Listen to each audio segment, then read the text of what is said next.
Right, vazukuru ndoda kuti mundibate iwe muzukuru mirai iwe muzukuru chimira chimira ndiite basa handiti tizivise vamwe vako zviri kuitika. Right, vazukuru ndine nyaya ndauya nayo handiti. So kana iwe wanga usati wasubscribe to this channel kuitira kuti ndinozokanganwa ndakutaura nditi gara wangodi wasubscribe to this channel. And then don't forget to put your notification bell whenever I upload a video, you will be notified. Thanks for never say vazukuru vangu munoramba muchisupport. Chando yana choka chiri kungoita kakundiremera so. Right, and was what last week iyo masondo akapera mazuva akapera anditi tanga tiine nyaya yemuzukuru wangu anonzi Seh Calaz. Seh Calaz nani na Moira anditi Moira naiti mukadzi wake. Right, zvakanaka havachiita zvavaita kusvika imba yavo yaparara. Mukandona ndiri kuseka kudaiwoka aiwa kufara vazukuru kuti tinogona kungoumbiridza imba. Iwe tirega kunyanyosekesa ndikupedzise kudza vava. Tinogona kungoumbiridza imba iyayi handiti nekuti chabva chapostwa naMoira manje abva aposta ameno madzimai ndimunoziva.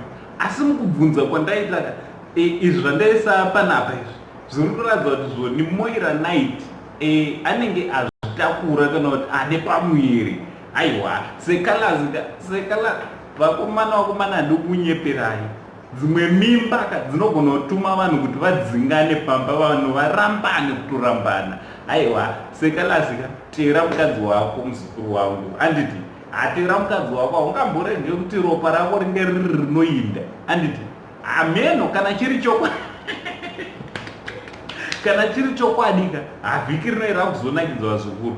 Asi kunakidza kwaro nderokuti imba yange yapararaka aiwa inogona kungopera yaumbiridzwa zvakare handiti aiwa imba inogona kungopera yaumbiridzwa nekuti Moira ari kutiratidza kuti mazuva ake pane mamwe anenge ajambika handiti.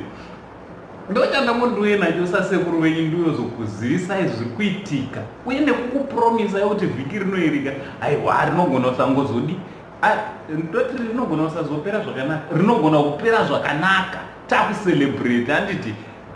Ndakamboya ndikataura kuti vanhu vakuita madivorce party handiti. So ndakanda kutotya kuti hapasi pachaitwa divorce party here apa but aiwa ndafara kuti takuzoita reunion. Inonzi reunion inonzi reunion yekuti vanhu ndizvo reconciliation good umwe muzukuru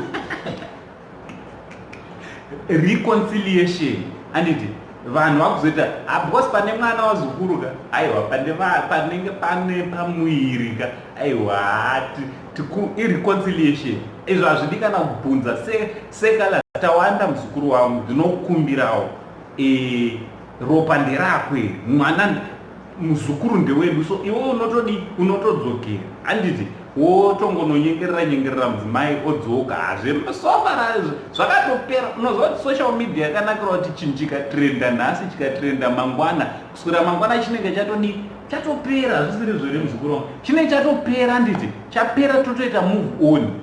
So iwewo sasiye mwana wako mwana achitampura kunzou kana kuti mhuri ichitampura nekuda kwesocial media. Dzokerani nemudzimai wako muchengete mhuri yenyu iri kukura. Just check in time yaungainvesta mumarriage yenyu vana vakutozoita vairi. Aiwa ndichiti makorokoto kumuzukuru wangu Seh Calaz makorokoto kunewe Moira very soon tinoita kutocelebrate kamwe kamwana kechipiri ati vane 1 already kana kai kechi2 handiti. So aiwa ndafara zvisingati vazukuru kuvigirai good news handiti dzinogona kungoti vhiki ripere takufara zvakanaka. This week riri kutipromisa zvikuru vazukuru naAnko Saint Steven ndichiti much love.